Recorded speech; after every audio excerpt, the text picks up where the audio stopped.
Michael Clarke is Professor of Defense Studies and Sky News military analyst. Welcome to our program, Professor Clarke. Daniel, it's nice to be with you again. Ukrainian drones have caused the largest disruption to Russia's oil refining system since the beginning of the full-scale war. According to Reuters, Russia's oil refineries shut down at record levels, according to Reuters calculations. What is your assessment of this new Ukrainian approach to waging war inside Russia?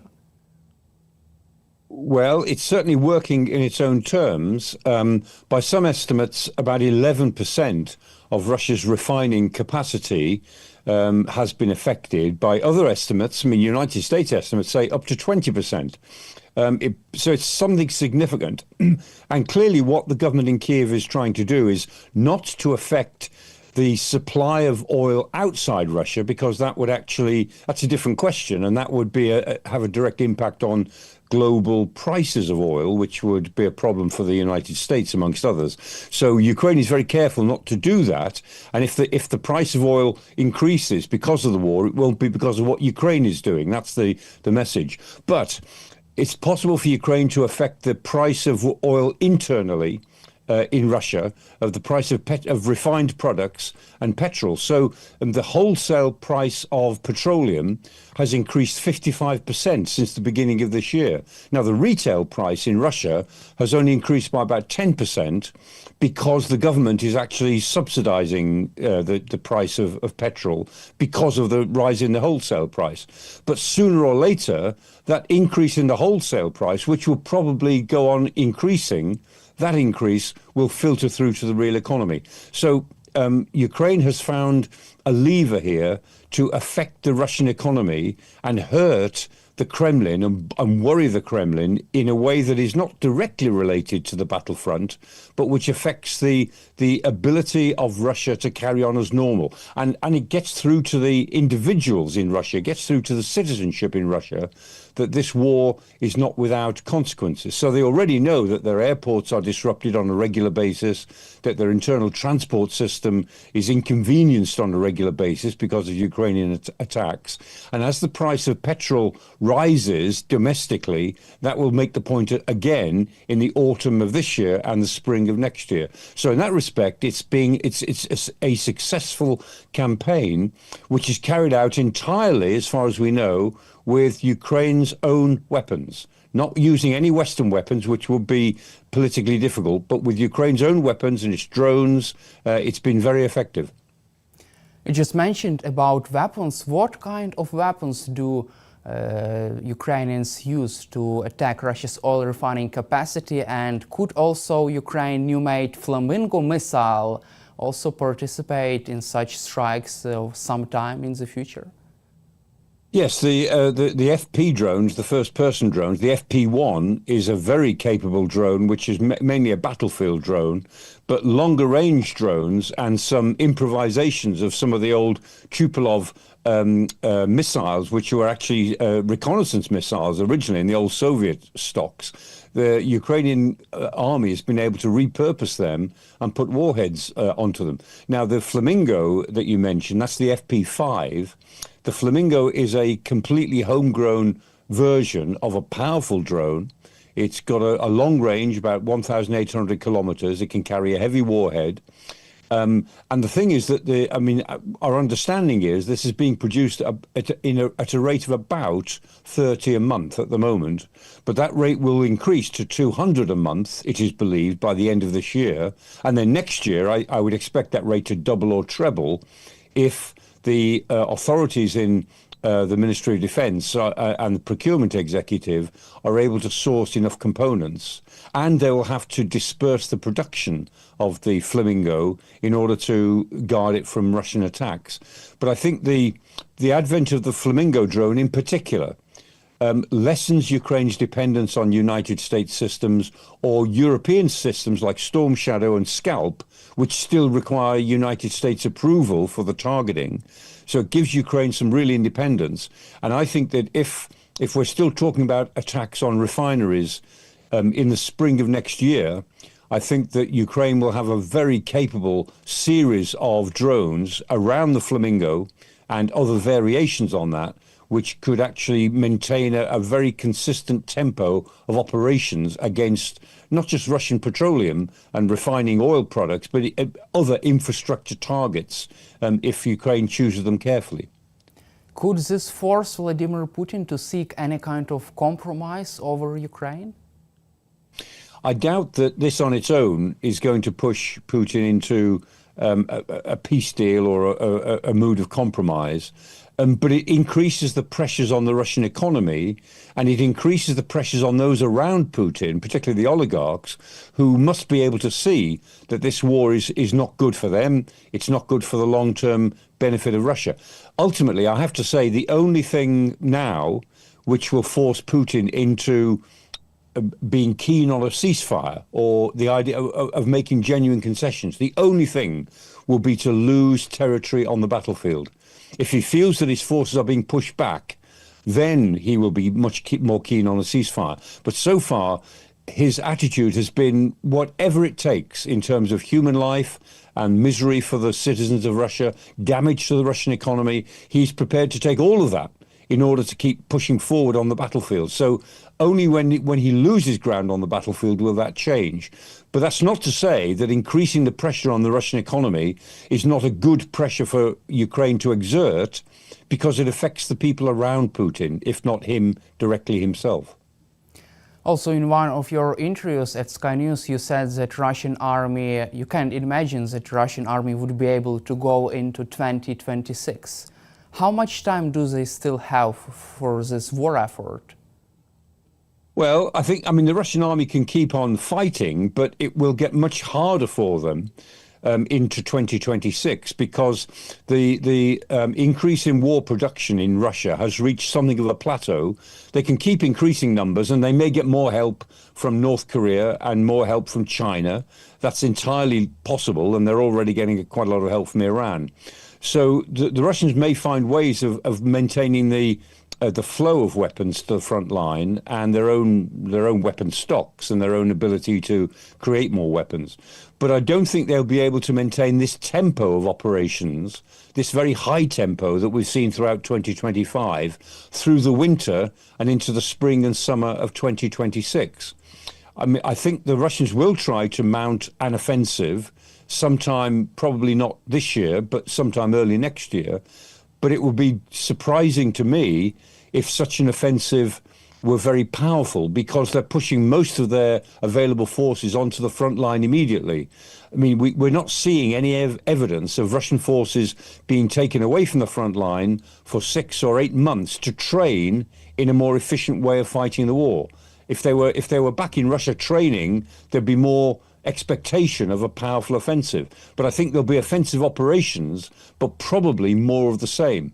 And when it comes to the fortress belt from Slavyansk to Kramatorsk to Druzhkivka and Kostiantynivka, the Russians are close to that fortress belt, but they've not been able to take it in almost 3 years. And I don't believe the Russians can conquer those cities until at least next year, even if they put all of their effort into it. I think those cities, although it's miserable living there, I think those cities are fairly safe, at least for well into 2026. Let's cover situation on the ground. How can you assess the main results of Russia's summer campaign in Ukraine? And the second question would be about this belt of fortress. From your perspective, would the Russian army be able to capture these defense lines anytime soon in case of Putin conducting, for example, full-scale mobilization? The Russians spent almost a year trying to capture Bakhmut and taking Bakhmut. And in the event, of course, they destroyed it before they were able to move in and occupy the rubble. And the fact is, Slavyansk and Kramatorsk are 3 times bigger than Bakhmut and better and fortified in a better position. And they're in a better geographical location on high ground with ridges to their east and so on. I think the Russians would have a real problem in trying to really break into any of those 4 big fortress cities from Slavyansk to Kostiantynivka. I don't think they can do it. So unless those fortress cities are given to them in some sort of crazy peace deal, which I don't believe will happen, they can't take them. Now, next year, if they were prepared to go in for full mobilization, then that might change the dynamic. But even so, they'd have to devote enormous resources because they are the most defensible parts of the whole front line as far as Ukraine is concerned. And, you know, you will know better than me that Ukraine has fought for those cities since 2014. So they've held those cities as fortresses for 11 years now, and I don't think they'll fall very quickly. The point about the Russian offensives are that the Russians have changed their style, and they're now going in for, as it were, deep raiding. So as we saw in Dobropilya, they created raiding parties, small, not very well supported parties, to go deep inside or through Ukrainian lines to seize a little bit of territory, but they weren't able to follow up on it. And so although the Russians can creep forward with lightly armed troops, actually performing almost suicide missions, they can achieve some positions. They still find it hard to break through in a way that is strategically relevant. So that their tactics and their abilities are always to keep pushing across the whole front and make small gains wherever they can. And they are making gains. We've got to be completely honest about that. But none of these gains, none of them, seem like a breakthrough in terms of maneuver warfare. Because maneuver warfare requires, at some point, heavy forces with heavy armor being able to spearhead through a gap in the opponent's lines, in the enemy lines, and then circle around behind them to isolate a brigade or a corps, a significant number of troops, and thereby grab a large piece of territory. The Russians have not done anything like that since Lysychansk. The last place in which they conducted a little bit of that was when Severodonetsk was abandoned. Then Lysychansk was the next place on the other side of the river. The Russians did conduct something like a maneuver battle, but it was a fairly small-scale thing, and they've not managed anything remotely like that since. And I don't see any indication in their training or their tactics that they're able to do it anytime soon. So if we see them do it next year, they will have to put a lot of effort into retraining troops to do it properly. Let's cover also political aspect of the war in Ukraine and these negotiations between the US, Russia and Ukraine. Russia is unwilling to organize a personal meeting between Ukrainian President Zelensky and Russian dictator Vladimir Putin, but do they still have any cards to play with Donald Trump to avoid possible sanctions? And don't you think that Russia has already used its all cards with Donald Trump by presenting this opportunity to conduct summit between Trump and Putin? And what comes next? Well, the Russians clearly seem to believe that they can carry on doing what they're doing, and that ultimately the United States under Donald Trump will allow them to do it. That they seem to feel that they can continue the war in Ukraine because they know that Trump isn't interested in Ukraine as such. He wants to get the Ukrainian war out of the way, off his desk. Now, he also very much wants to be the peacemaker. He wants to convene a major international conference which would create at least a ceasefire. And that's not going to happen because Putin has convinced him now that a ceasefire is not relevant and he's got to go for the whole peace deal. He won't get it. I'm absolutely certain that there will not be a peace conference in any meaningful sense this year. I'm absolutely certain of that. Although the Americans talk about it and people are working towards it, as I've said on other occasions, all of this on the Ukrainian side, on the Russian side, on the European side, it's all shadow boxing to actually convince Washington that we are in favor of a peace conference if only it could happen. And that's what the Russians are trying to do, to say, well, yes, of course, we could have a peace conference, but we've got lots of things to sort out first, lots of things to be agreed first. And that's a way of keeping it in the distance, keep pushing it back.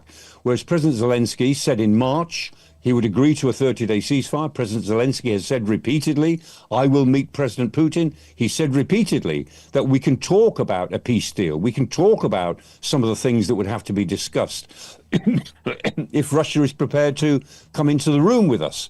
But so far, the Russians have backed away from that. And this whole diplomatic merry-go-round of the last 2 weeks since Alaska is based on, first of all, optimism from Steve Witkoff's visit to the Kremlin. Steve Witkoff came away from the Kremlin with a very vague idea that the Russians were prepared to make quite big concessions. The European partners of the United States were very skeptical about that. It didn't agree with any of their own interpretations of what Russia was doing. And since then, Steve Witkoff has changed his interpretation of what the Russians said to him. But on the basis of Witkoff's optimism, President Trump rushed towards the summit in Alaska, and suddenly it all dissolved because the Russians, surprise, surprise, are really not in the mood to make any concessions whatsoever. So what we're doing is going through a process of pretending that a peace conference is possible, whereas we all know it is not, but we all want to show good faith so that Donald Trump doesn't blame Zelensky and Ukraine for the collapse of peace talks, doesn't blame the Europeans for it. But equally, of course, the Russians are trying to maneuver Trump into a position where he does blame Zelensky for everything that is not happening on the peace talks front. But don't you think that this Kremlin's decision to give Trump a personal meeting summit could turn into the biggest mistake ever? Because President Trump has invested so much his personal time, reputation and political effort in this big, widely covered summit with Vladimir Putin, and although he has invested lots of time, progress has not been made. Could this just turn Trump against Putin? Yes, I mean, you're right. You're right in the sense that Trump is desperate for a big deal. He's desperate for an era-defining deal to bring this worst war in the world at the moment to an end. So he wants that, and the Russians are playing a very dangerous game in preventing him from having it. But it still comes back to the reality that every time President Putin and Donald Trump meet, and it's not just as heads of state. I mean, every time they've met in the last 10 or more years, and sometimes they've met at summits on the G20 or in the United Nations at the General Assembly. Sometimes they've had phone calls. Sometimes they've had internet meetings or meetings online. And then all the 2 or 3 direct summits they've had. Every single time, Putin dominates Trump. Putin dominates him intellectually, politically, and morally. And I think Putin, he may overplay his hand, but Putin seems to be very confident that he can manipulate Trump into blaming everybody else for, and particularly blaming Ukraine for the breakdown in talks. Of course, it may be that Donald Trump cannot let go of the idea of this major conference, which will secure his place in history. But I think he's already, if you look at his statements, they're very inconsistent, of course. Everything he does is inconsistent. But, I mean, a lot of his statements also are giving him the option of saying, well, I tried. It wasn't possible. You know, I can't make 2 warring parties make peace if they won't make peace. And of course, in this respect, he's trying to blame both sides equally without any indication that he understands that this is a war of aggression of one state against another. Whereas Keith Kellogg made it very clear that these attacks were completely unacceptable and were attacks on civilians in Kiev, Caroline Levitt, who is the spokesperson for Donald Trump in the White House, she said, yes, of course, the Russians have attacked Kiev, and that's very bad. But equally, the Ukrainians have attacked oil refineries in Samara and Krasnodar, as if somehow attacks on military targets in Samara and Krasnodar are the moral equivalent of direct attacks on civilians in Kiev.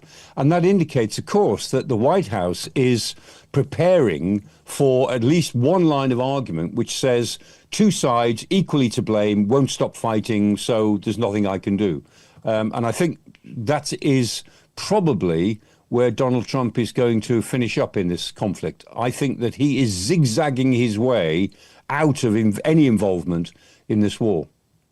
Let's cover also big discussions on security guarantees for Ukraine. According to Financial Times, US is ready to provide intelligence, surveillance, reconnaissance, command and control, and air defense assets to support European forces conducting possible peacekeeping mission in Ukraine. This also could include backing a no-fly zone over the Ukrainian territory. What is your take on these big discussions between Europeans and US team on the security guarantees? Yeah, these are interesting discussions which are going on at a fairly low level between officials in the Pentagon and European defense ministries, and in Ukraine as well, of course. Um, it is interesting that what the United States is now talking about is maybe some support in intelligence, surveillance, reconnaissance, in air defense, for the possibility of European forces stationed presumably in the western part of Ukraine as reassurance or deterrence forces. And Donald Trump seemed to have absorbed a little bit of that when he said, we're talking about possible security guarantees, mainly in the air zone, I think he said, or in terms of air power, which seemed to give some credence to this. And again, it is interesting because the United States has moved from saying there will be no US security guarantees or no backing for security guarantees to saying, well, maybe we'd back them up. So that may be a positive signal, but it's a very small signal because security guarantees will have to be quite big in order to make any difference to Ukraine's situation. And President Zelensky, I think, was very right when yesterday he said that with the discussion of security guarantees has got to be held at leadership level, not at the officials level, because officials can talk about these things all the time. It's what they do. They think about hypothetical ideas and planning ideas so that they give themselves the options that we could do this or we could do that or we do something else. And they look at how they'd use their resources. That's just an intellectual exercise. And what President Zelensky was saying is this has got to take place at leadership level, and any backup force or any security guarantees have got to be ratified through the parliaments of the countries involved. So they have to be formal treaty-based commitments. Now, I have to say, I think President Zelensky might be asking for too much when he says that, but I understand exactly why he says it. Because if Ukraine is to go into some sort of peace process and give up a great deal in that peace process, it has to have more than, as it were, vague security guarantees or security guarantees which are only agreed between defense ministries. It needs something which is much more constitutional and something which is a great deal stronger than the security guarantees it obtained in 1994 in Budapest. And that was a very good object exercise of what sort of security guarantees can be relied on and which cannot. So I think we're a little bit further forward on the question of security guarantees, but there's a long, long way to go. And I still think that all the discussion about security guarantees is actually shadow boxing around the reality that we all expect this peace process to fail. And we're trying to impress on Washington that we are trying our best to make it work, even though we don't believe it will work. Also, according to politicals, there are also discussions about the possibility of deploying peacekeepers from the third country, from the neutral country. And there has been an interesting report by Financial Times that Trump reportedly proposed to deploy Chinese troops to Ukraine as in form of peacekeeping force. What is your assessment of this idea of the third country deploying troops to Ukraine? Is it a credible and real option? Well, if there is to be any sort of structured arrangement after a peace treaty, then there would have to be some sort of third force involved. And for political reasons, as well as logistical reasons, it would make sense that a third force would have to be from a non-European country. Now, it may not have to be such a big force. Originally, President Zelensky said, well, we'd need probably about 190,000 troops to look after a border of 1,000 kilometers. And I know what he means. But it is possible you could envisage rather fewer troops than that, say 60 or 70,000, using a great deal of surveillance technology, of drones, of aerial surveillance, in which there might be some help from other countries to actually monitor what happens across the border. But whether it's a relatively small number of troops or a large number of troops, it is logical that those troops would have to be non-Europeans. And I think that's a reasonable assumption. Whether it's possible to find them is a completely different question. And whether Chinese troops would ever take on this role, I think is extremely doubtful. I mean, you'd be looking at troops, say, from Indonesia or Malaysia, possibly India, possibly Latin American countries. A number of the Latin American countries have got good records in deploying peacekeeping troops. And any European troops, which would be much smaller in number, we're talking about maybe 30,000, maybe 40,000 at the outside, they'd be a long way behind those lines, acting as a deterrent and a reassurance force. But again, I have to say, you can look at it on paper, you can draw a map with all these lines on it. My own political common sense tells me that we can plan for it, but it's almost impossible to see it happening, certainly this year. And I would like also to cover final questions with you on your strategic view of this war. From your perspective, for how long Russia is ready to continue this effort before reaching any kind of a ceasefire deal? The depressing thought is that Russia will continue with this war for as long as Putin is in power, deep into the 2030s, when he'll be a very old man, and maybe after he is replaced by somebody else. So because the Russian elite seem to believe that Ukraine has no right to exist as an independent state, and that goes deep into Russian thinking. The more optimistic version is that if it is possible to reverse Russian gains on the battlefield, that Putin may become much more pragmatic and decide that continuing with this war, which is wrecking Russia and is doing Russia no good whatsoever in the long run, is better to curtail and at least go for some sort of medium-term ceasefire. And so if it were possible that Russian gains are reversed in next year in some significant way, I think Russia's attitude would change.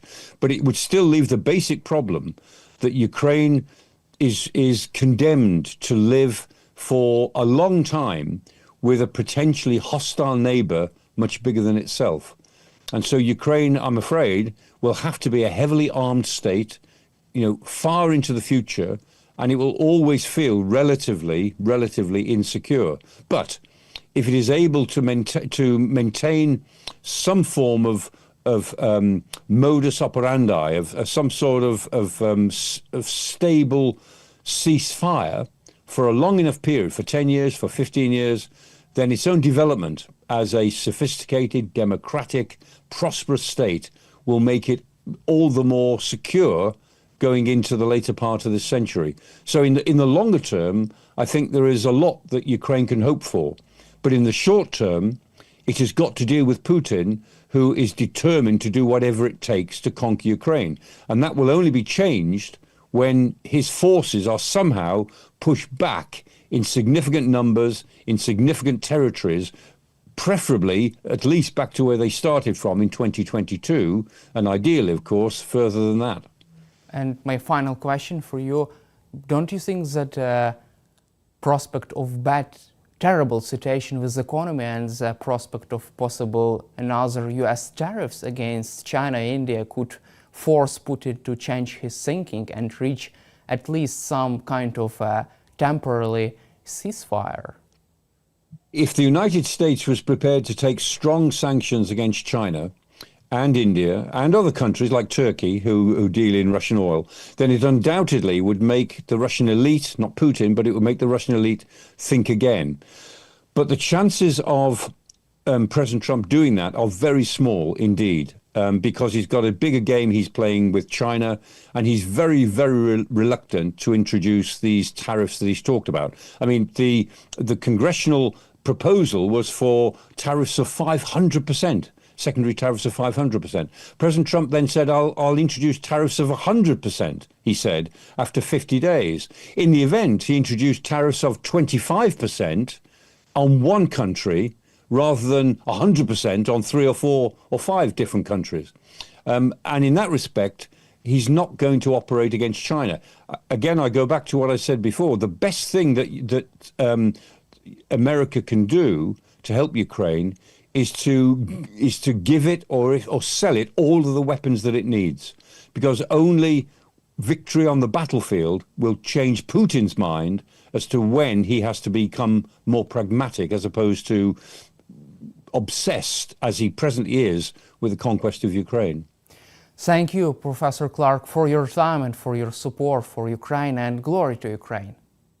Yeah, it's my pleasure. Glory to Ukraine. I hope not to be having this conversation with you too many more times, because I hope that there'll be no necessity for it. But it's always a pleasure to speak to you, Daniel.